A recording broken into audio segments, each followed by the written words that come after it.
My wife is actually a crack shot who never misses, but she deliberately misses her targets in front of me. So I picked up a gun to show her my skills, and as I hit target after target with perfect accuracy, I couldn't help but say it was just beginner's luck. But I didn't notice that my wife's expression had frozen. Then without a word, she grabbed the gun and fired off a rapid succession of shots. When all 8 targets were hit dead center, my jaw nearly hit the floor. Where'd you learn to shoot like that?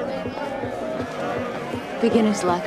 At that moment, I had no idea that my wife was actually a top-tier assassin just like me. And worse yet, we worked for rival organizations. We'd always staggered our schedules though. Whenever my wife had a job to do, I'd head to the bar to play cards and unwind, maybe take out a target on the side for some extra cash. This went on for 6 years, and neither of us suspected a thing. We were crazy about each other. But then one day, trouble came knocking. My wife and I both got a contract for the same bounty. The target was a protected witness codenamed Tank. At that moment, we had absolutely no clue we were about to become each other's worst nightmare. Soon enough, my wife arrived at the desert where the target was located. She planted bombs all along the convoy's route, just waiting for them to reach the kill zone. She thought she had it all figured out. But out of nowhere, an SUV came barreling toward her position, swerving all over the place. My wife quickly grabbed her binoculars to get a better look. The SUV did a drift and fishtail, smashing right into the trigger mechanism for the bomb. All the explosives instantly went into countdown mode. Seeing that the convoy hadn't reached the designated area yet, my wife made a split-second decision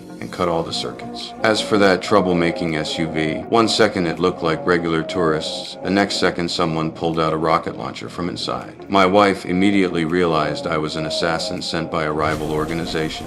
She whipped out her sniper rifle and fired a shot right at my chest. Luckily, I was wearing body armor, which stopped what would have been a fatal hit. At that moment, I had no idea it was my wife who'd taken that shot. I just wanted to teach that shooter on the hill a lesson. So I immediately pulled out my rocket launcher and fired around at the hillside. Although my wife reacted quickly enough to escape after all that commotion, neither of us managed to complete the assassination. I immediately realized this killer was no joke. So I went back and found a hacker who traced the address from a computer she'd left at the scene. But when I arrived at the location, I was shocked to discover that the sign on the door had my wife's company name on it. I instantly knew something was off. Sweet Jesus, mother of God. But what I didn't know was that my wife was equally obsessed with tracking down that person, constantly replaying the footage, trying to find clues. Right now though, I couldn't worry about any of that. I rushed home in a panic, needing to verify my wife's true identity for myself.